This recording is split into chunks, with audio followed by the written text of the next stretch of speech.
ASP formula पे focus इसलिए करता हूं क्योंकि दुनिया के सारे बड़े अच्छे ब्रांड्स जो जमीन से शुरू होकर ऊपर तक गए हैं, फर्श से अर्श तक, ये वो हैं जो प्रॉब्लम सॉल्व करने वाले प्रोडक्ट को तैयार कर देते हैं, सेल्स अपने आप बढ़ जाती है। बहरहाल आज का टॉपिक मैं लूंगा कि वो 4 क्या कारण है जिनकी वजह से आप सेल्स में या तो असफल हो गए हैं या बड़ी सफलता हासिल नहीं कर पाए। चाहे आप किसी भी प्रकार की सेल्स कर रहे हैं, आप B2B सेल्स कर रहे हैं, B2C कर रहे हैं या B2B2C कर रहे हैं, इन पे मैं वीडियो पहले भी बना चुका हूं, या आप डायरेक्ट सेलिंग कर रहे हैं या मल्टी लेवल मार्केटिंग की सेल्स कर रहे हैं, या हो सकता है कि आप इंटरनेट बेस्ड डिजिटल मार्केटिंग से भी सेल्स कर रहे हो। किसी भी प्रकार की सेल्स में वो 4 क्या कारण है जिनसे आपको बड़ा फेलियर आपके हाथ लगता है। पहला कारण, people don't like to be sold. One more time, come on, क्या? People don't like to be sold. ये कोर बिलीफ बनाइए। मैं थोड़ा हिंदी में इसका अर्थ समझा देता हूं। किसी भी आदमी को अच्छा नहीं लगता कि उसको कोई आकर के चालाकी से कुछ बेच के चला जाए।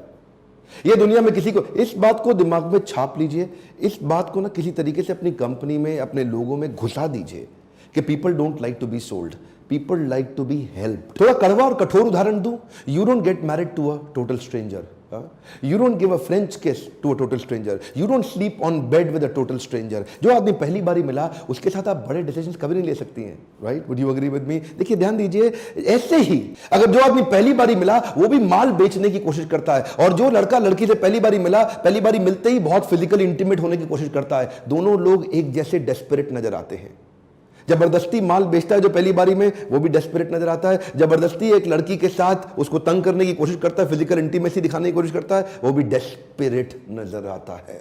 ऐसे डेस्परेट लोगों को देख के लोग गायब होना चाहते हैं, कटना चाहते हैं, पसंद नहीं करते। इसीलिए कस्टमर को माल मत बेचो, मदद करो। कम ऑन, माल मत बेचो, मदद करो। कस्टमर की पुरानी प्रॉब्लम सॉल्व करा दो या आगे का गोल अचीव करा दो, 2 चीजें पकड़ लीजिए। कम ऑन, कस्टमर की पुरानी प्रॉब्लम सॉल्व करा दो या उसका गोल अचीव करा दो। मान लीजिए आपने डिसाइड कर भी लिया कि मैं बेचू नहीं बनूंगा, मैं सेलू नहीं बनूंगा, जबरदस्ती सेल्स नहीं करूंगा, जबरदस्ती कन्विंस नहीं करूंगा, लोगों की हेल्प करूंगा। अगर आपने ये डिसाइड कर भी लिया तो भी नंबर 2 बड़ा इंपॉर्टेंट आता है आपके देखने के लिए, जो गलती बहुत होती है, when you don't dig deep enough. Come on, क्या?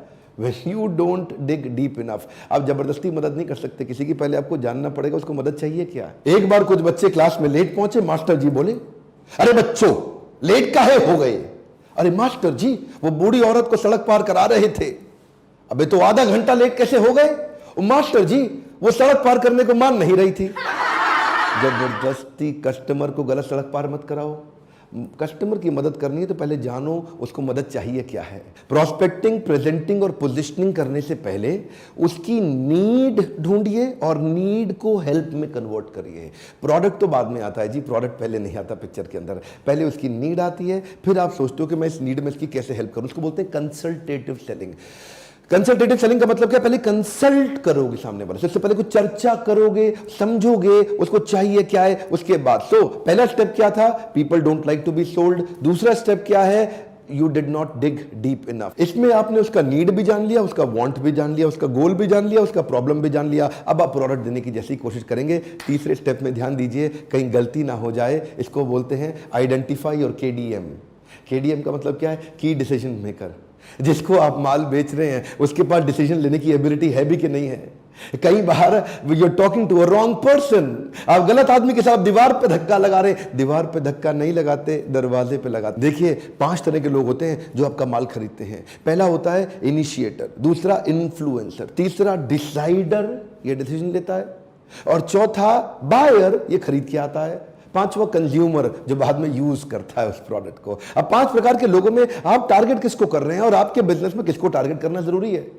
मान लीजिए आपका कंज्यूमर बहुत ही छोटा बच्चा है तो बच्चे को टारगेट मत करिए, डिसाइडर को, बायर को, इनको टारगेट करिए, क्योंकि ये लोग आपका माल खरीदेंगे। अब एक कॉर्पोरेट के अंदर B2B में परचेज मैनेजर आपका बायर है, लेकिन ना तो वो इन्फ्लुएंसर है ना वो डिसाइडर है। डिसाइडर उनका बॉस है जो ऊपर से उनको बताता है काम करने के लिए। ऐसे ही आप अपना KDM, की डिसीजन मेकर ढूंढिए। जिसको भी आप माल बेच रहे हैं, जिस कंपनी में माल बेचते हो उस कंपनी का ऑर्गेनाइजेशन स्ट्रक्चर को पहचानो। कई बार उस कंपनी में चेयरमैन का सेक्रेटरी, जो कि छोटी तनख्वाह पे होता है ना, चेयरमैन का सेक्रेटरी PA, वो कंपनी के वाइस प्रेसिडेंट से भी ज्यादा पावरफुल होता है।